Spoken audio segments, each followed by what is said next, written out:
வீரமெரித்த விரிசடை கடவுள் தேரில் ஏறி வருகின்றார்.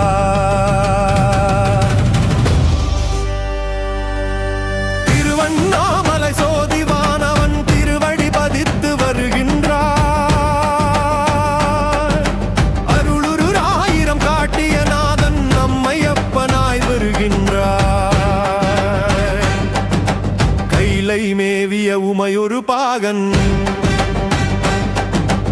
அருணாசலா அரு காட்டும் ஒளியே அண்ணாமலையே அனந்த தீவாமே அருளை வாரி தருகின்றான். அண்ணாமலையான் வருகின்றான் அக்கினி பிழம்பாய் அவனில் தோன்றியே